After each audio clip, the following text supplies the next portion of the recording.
Liewe vriende, ons lees saam met mekaar vanoggend vanuit Johannes hoofstuk 20.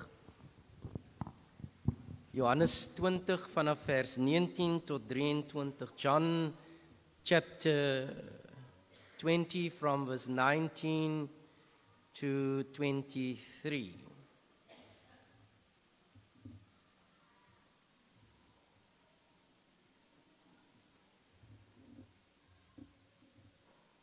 Soos jy weet, ons Pinksterreeks se tema was gesprekke saam met Jesus, Conversations with Jesus. En ons gaan na hierdie besonderse gesprek vanoggend hier op Pinkstersondag gaan ons saam met mekaar daarna kyk. Johannes 20 vers 19 tot 23. Jesus verskyn aan sy disippels. Daardie Sondag aand was die disippels bymekaar. Alhoewel die deure gesluit was omdat hulle bang was vir die Jode, het Jesus gekom en tussen hulle gaan staan en vir hulle gesê: "Vrede vir julle." Nadat hy dit gesê het, wys hy sy hande en sy sy vir hulle. Die disippels was baie bly toe hulle die Here sien. "Vrede vir julle," sê hy weer vir hulle. "Soos die Vader my gestuur het, stuur ek julle ook." Nadat hy dit gesê het, blaas hy oor hulle en sê: "Ontvang die Heilige Gees. As julle vir mense hulle sondes vergewe, word dit hulle deur God vergewe. As julle dit nie vergewe nie, word dit nie deur God vergewe nie." John chapter 20 from verse 19, Jesus appears to his disciples. On the evening of that first day of the week, when the disciples were together with the doors locked for fear of the Jewish leaders, Jesus came and stood among them and said, "Peace be with you." After he said this, he showed them his hands and side. The disciples were overjoyed when they saw the Lord. Again Jesus said, "Peace be with you. As the Father has sent me, I am sending you." And with that he breathed on them and said, "Receive the Holy Spirit. If you forgive anyone's sins, their sins are forgiven. If you do not forgive them, they are not forgiven." As tema vanoggend die Pinkster sameswering. The Pentecost conspiracy. Only two of the gospel writers describe the outpouring, the giving of the Holy Spirit to us. Usually on this day, we will read from Acts chapter 2, written by Luke, and we will look at his version. And there we find that the Holy Spirit comes with a bang into this world. It's loud and it is windy. There is a sound like the rush of violent wind filling the house. We have the divided tongues as of fire appearing, resting on each disciple. Then we have the drunken chaos in which people are speaking and hearing and understanding strange new languages. I suspect many, perhaps most of us, wish for such an experience of God. We want something tangible. We want a sign. We want a sound. We want a vision that reveals God's presence, that guides our life and reassures us. There's other gospel writer that talks quite a bit about the Holy Spirit and the gift of the Holy Spirit that we will receive when Jesus leaves this earth is John. But in his telling, we find none of those things happening. Yes, in our scripture reading, we find that Jesus just appears in the midst of the disciples where they are locked up out of fear for the Jewish leaders. They are hidden away in the upper room, and suddenly Jesus just stands there. That in itself must have been something to behold. But there's no sound. There's no wind. We can go as far as to say there's no display of the supernatural taking place, although this is a supernatural occurrence. And no, it is not a ghost standing in their midst. It is Jesus, the resurrected one. For John, Pentecost, the Spirit is breath. Because we read, and with that, He breathed on them and said, receive the Holy Spirit. According to John, only part of a day has elapsed between the resurrection and the imparting of the Holy Spirit. Some say that this was not Pentecost as such, but this was an early display of what was going to come, and it was a preamble to the actual event of Pentecost. Nonetheless, what we have here is a definite way in which the Spirit works in us and within us. It is Easter evening, and the disciples are together behind locked doors, and Jesus appears and He says, peace to you. Now, this was a standard greeting, and it still is in Israel, Palestine. He says it twice because the first time they are still afraid, they haven't recognized Him yet. Peace to you from a stranger does not mean the same thing as peace that comes from Jesus. Because when Jesus, the risen one, says it, He enacts that peace. Jesus is their most trusted teacher. He went to hell and back for them. And so when Jesus stands amongst these anxious disciples, and He says, peace, it is a way of Him telling them, let go of your fear. Start breathing more easily. We all know that when fear takes hold of your life, when you have anxiety, when you go through a crisis, when you are faced with a challenge as big as these people were facing, it affects the way that you breathe. It affects your breathing in more than one way. Anyone who has ever had an anxiety attack will know what I speak about. It is as if I cannot breathe. I am suffocating because of my circumstances. But when Jesus says, peace be with you, He's informing them that they can breathe a bit easier. And then after He tells them, peace be with you, He breathes on them and says, receive the Holy Spirit. The Holy Spirit is breathed upon them. The word for breathe is the same word. Is the day when God exhaled the breath of life into Adam and he became a living being. It's the same word as Ezekiel 37, where God breathes new life into bones, dead bones, dry. And it doesn't seem as if the disciples have a choice in this.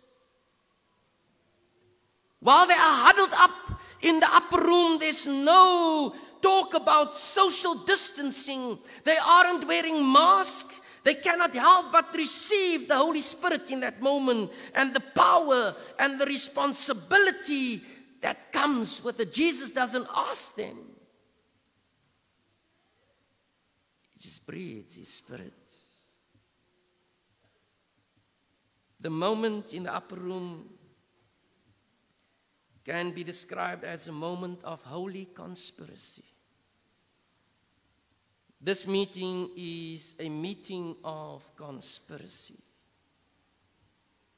Die oomblik wanneer Jesus oor hulle blaas en sê ontvang die Heilige Gees kan beskryf word as 'n oomblik van heilige sameswering. Want die woordjie samesweer of conspire beteken letterlik om saam asem te haal.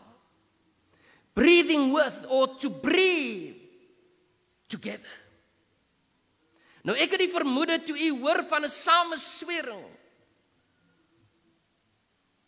Vir die meeste mense wanneer ons sameswering hoor, conspiracy hoor, dan kom daar idees en prente in ons gedagtes op van verkeerde dade, geheime en planne om iets onwettigs of skadeliks aan iemand anders te doen.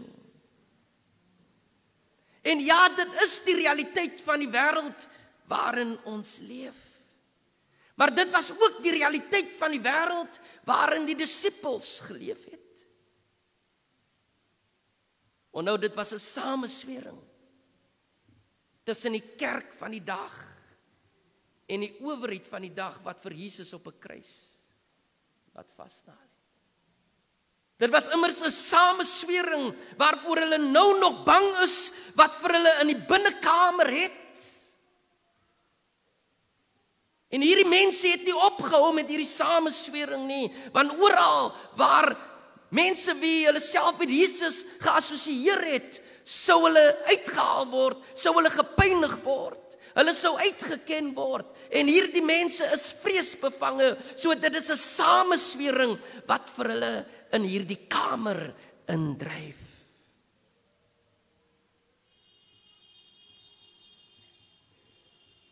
Hierdie sameswering het hulle asemhaling beïnvloed, soos wat krisisse maar baie maal doen.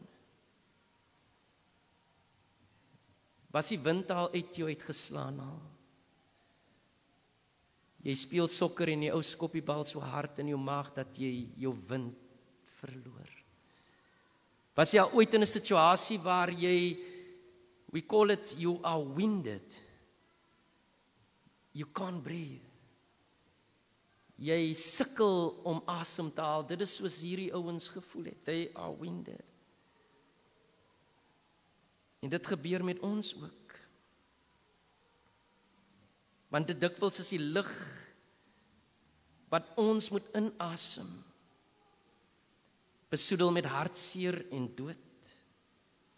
Dit dikwels is die lug wat ons moet inasem, besoedel met verslawings en verbintenisse wat verkeerd is. Dit dikwels is die lug wat ons moet inasem, besoedel met vrees en angs en magteloosheid en hopeloosheid en woede en wraak en sonde en gebrokenheid. Dit dikwels is die lug wat ons moet inasem, besoedel met moord en doodslag en valse gerugte. Dit dikwels is hierdie die lug wat ons moet inasem, en dit versmoor ons baie maal. Ons sukkel om asem te kry.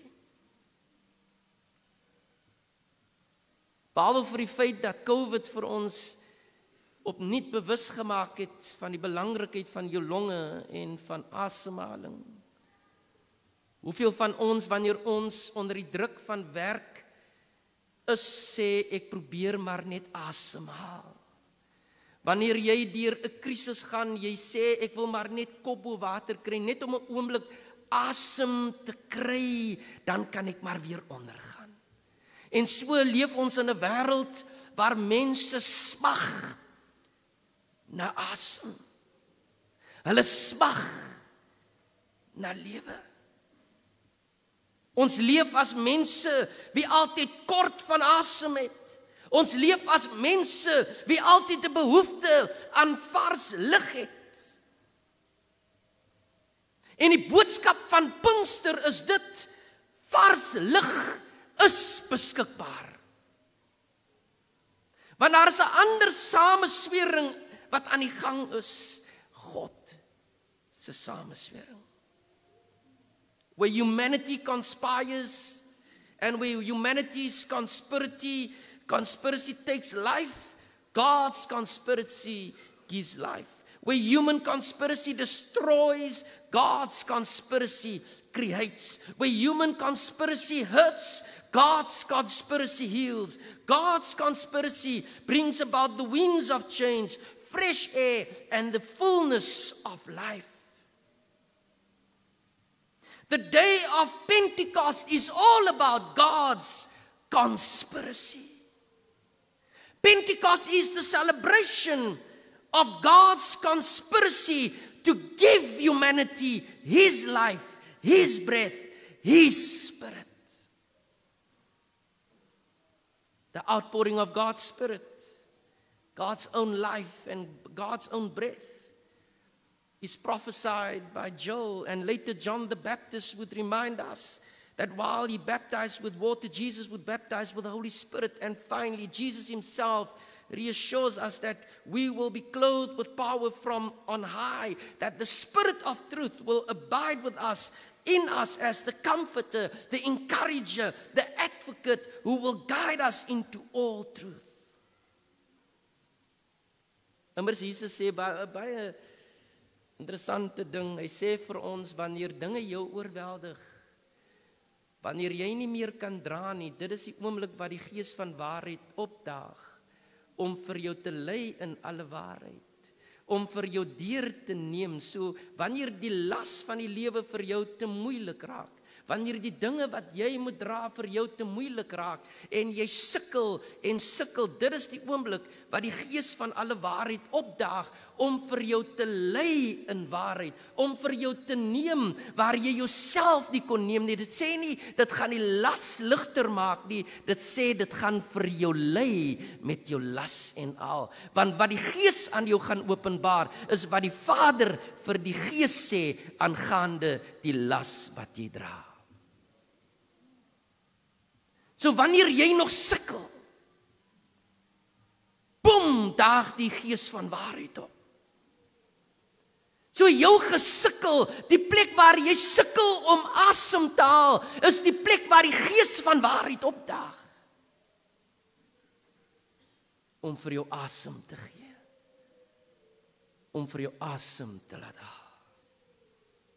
Pentecost is the fulfillment of God's conspiracy with and for humanity. Pentecost does not, however, end the conspiracy. That God's conspiracy is eternal.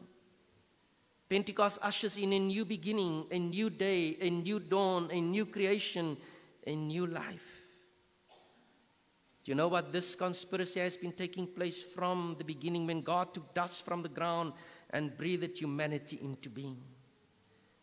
The breath of God is not simply a thing or an event that we celebrate in church. It's the abiding, it's the transforming presence of God's life with us and in us. Wherever life is being created, wherever life is renewed, wherever life is being put back together or inspired, the Spirit is present. God is breathing, and the conspiracy has been accomplished. Now, Pentecost does not celebrate the coming of the Holy Spirit as if it has been previously absent. Pentecost celebrates another coming of the Holy Spirit. And it's no longer just limited to a particular people or events. And today the conspiracy is revealed and made public, available to all men and women, young and old, you and me. No one is left out. The wind of heaven, the breath of God, the Holy Spirit now fills every home that welcomes Him. It fills your being if you open to Him. It will fill your entire existence. God breathes and we live. God breathes and our lives are put back together again. God breathes and we are recreated. The deeds of God and His power are not just the words that we hear. They are in fact the lives we are living. Did you hear what I said? God se dade is nie beperk tot sy woord nie. God se dade is die lewe wat jy kies om te lewe. God se dade is die lewe wat jy kies om op 'n daaglikse basis aan hom toe te vertrou en toe te gee en te sê nie my wil nie Here, maar U wil. Nie my weg nie Here, maar U weg. Nie my gedagtes nie Here, maar U gedagtes. Nie my tyd nie Here, maar U tyd.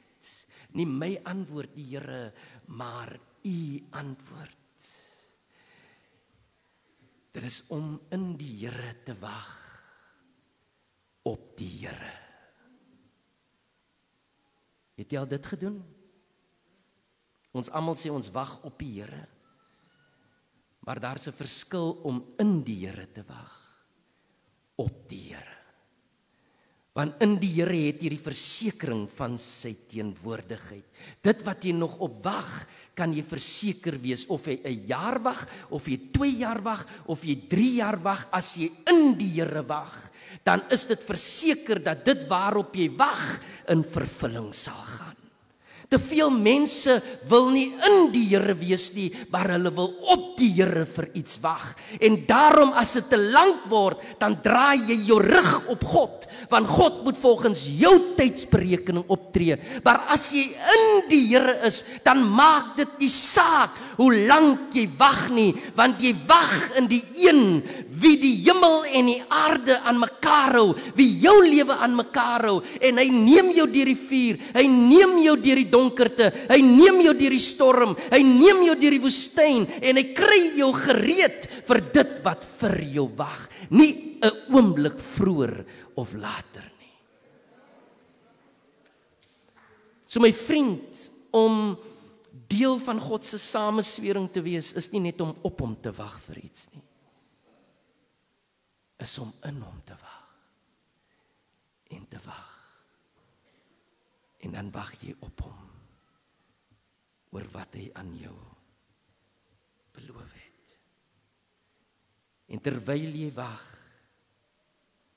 leef jy 'n lewe van vrede.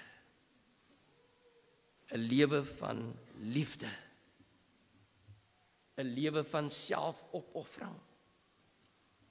'n lewe van vergifnis. 'n lewe van versoening. 'n lewe van barmhartigheid. 'n lewe van genesing en heelheid. Die feit dat jy nog nie gekry het waarvoor jy wag nie, beteken nie dat jy nie meer kan bid nie. Jy lewe 'n gebedslewe, jy lewe 'n heilige lewe. Want Pinkster beteken dat God nie opgee op jou en my nie. Pinkster beteken dat God lewe deur die ganse mensdom wil blaas. Dit beteken dat God hier tussen ons is, so naby as ons volgende asemteug. Die volgende keer as jy asemhaal. Darren het vanoggend dit gebid. Hy sê, Here, dankie dat ons asem in ons longe het. Jy staan op, jy vat dit for granted dat jy asem in jou longe moes hê. Dit is nie 'n gegewe nie, dit is genade dat jy nog vanoggend kon opstaan en asem kon haal. Ons vat dit van selfspreekend. Dis my reg om asem te kan haal. Maar Pinkster sê God is so naby soos jou volgende asemteug, en jou volgende asemteug is genade. So miskien as jy volgende keer asemhaal, sê dankie dat jy asem kan haal. Want daar is soveel dinge wat jou asem moet wegslaan. Daar is soveel dinge wat jou van jou asemhaling moet beroof.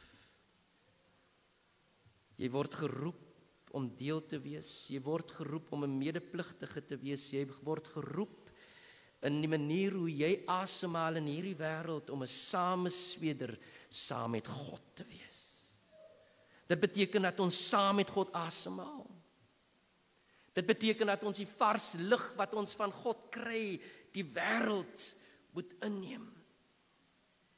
Want net voordat Jesus op hulle blaas en dan hulle die Heilige Gees gee, sê hy vir hulle, soos die Vader my gestuur het, stuur ek julle ook.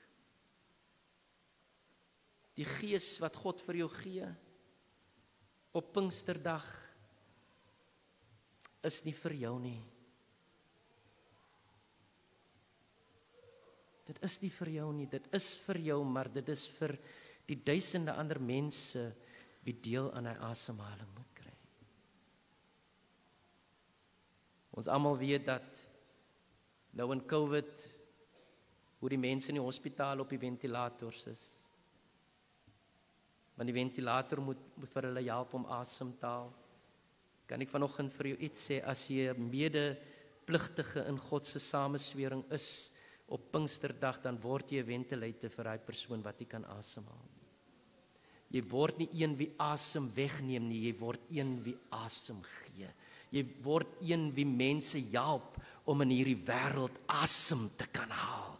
That is what the Pentecostal conspiracy means. The children, the sons and daughters of God arise in this world suffocating, and they bring fresh air.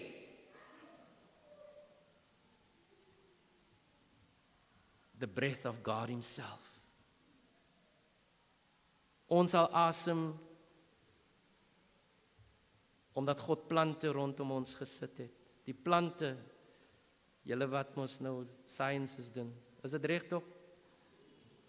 Die plante verskaf aan ons suurstof. Nou dink net daaraan, ons praat so baie, jy moet blom waar God jou geplant het. Nou miskien is dit die tyd vir kinders van die Here om te blom en te groei waar God hulle geplant het, om aan die omgewing waarin hulle is, die asemhaling van God te gee. Maak nie saak of hy moslim is nie, maak nie saak of hy hindoe is nie, dit maak nie eers saak of hy ateïs is nie, jou taak is net om die asem te versprei. You don't ask questions. Jy is net geplant waar jy is, en jy blom waar jy geplant is, en jy gee hier die vars lig van die Heilige Gees aan mense rondom jou, sodat mense rondom jou kan asemhaal,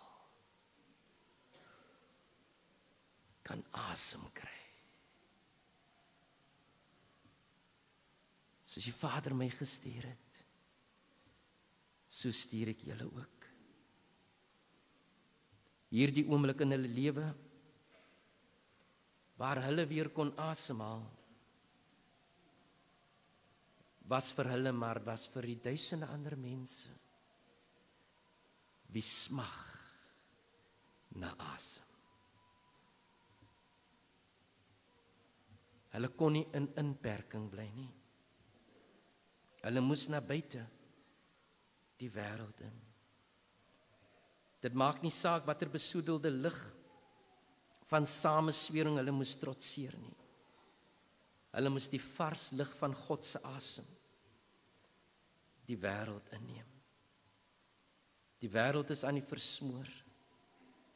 Die wêreld sukkel om asem te haal en smag na vars, onbesoedelde lig. Met elke petrolprys wat opgaan, smag die wêreld na asem. Met elke vrou wat deur 'n bekende man mishandel en vermoor word, elke kind wie verkragt word, smag die wêreld na asem. Met elke lewe wat geneem word, smag die wêreld na asem. Met elke kind wat langs 'n straathoek staan en vra vir iets om te eet, smag die wêreld na asem. Waar is God se kinders as die wêreld na asem smag? Are we still in lockdown? Of het die Here vir ons Pinkster gegee? To get us out from lockdown. To take the life-giving breath to this world. Waar is God se kinders? Are you going to be a co-conspirator with the Spirit in the days ahead? Gaan jy 'n mede-beskuldigde word van hierdie sameswering om vars lig na die wêreld te neem? And by the way, God se vars lig klink so: vergifnis. Vergifnis. Vergifnis. Vergifnis. Jesus gee sy gees, sy asem, en hy roep sy disippels op om nie net 'n samesweerders te word in hierdie vars lig nie, maar in die besonder die vars lig van vergifnis. Vergifnis. Walter Brueggemann sê, because without the work of the Spirit, without the power of forgiveness, the world will be devoured in anger, in violence, and in vengeance.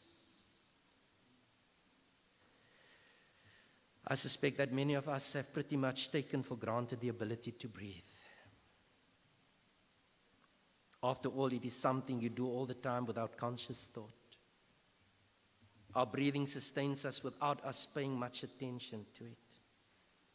But today, on this day of Pentecost, we are called to think differently about breathing. Look at every breath that you take as a sign that the Spirit is moving in and around you. Be grateful for the privilege to be able to just breathe in while you are living in a world polluted with conspiracy.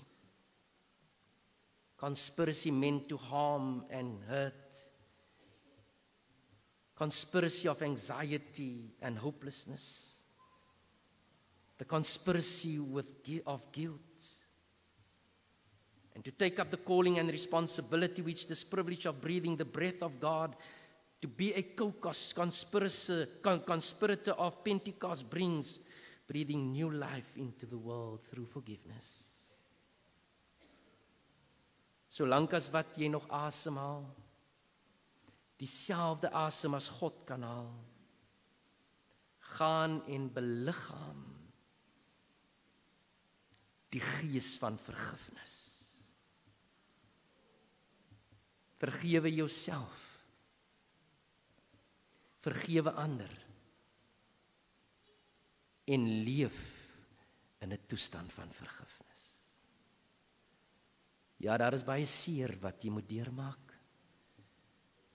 Daar is baie pyn wat jy moet dra. Maar jy kan vandag kies om die asem van nuwe lewe en vergifnis te deel, of aan die besoedeling van onvergifnis vas te hou. Dit is jou keuse. Weet jy hoe word 'n aapie gevang?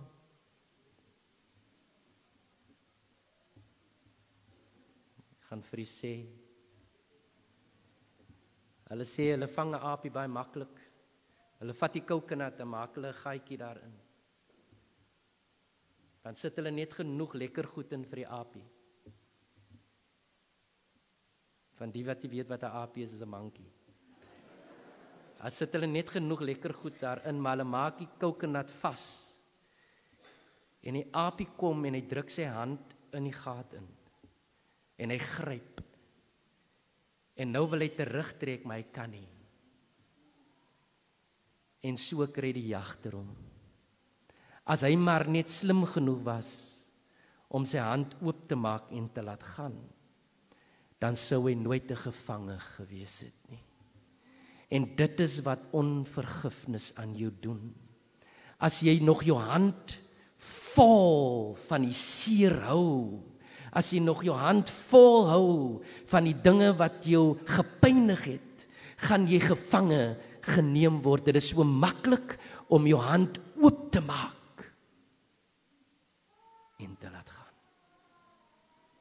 En bevryding te kry. En bevryding te bring. Ek wil glo dat ons slimmer as apies is. Want ons is die kinders, die eerste ontvangers van die gawe van die Gees van God. Mag die Here vir ons seën. Amen. Kom ons word stil vir 'n oomblik.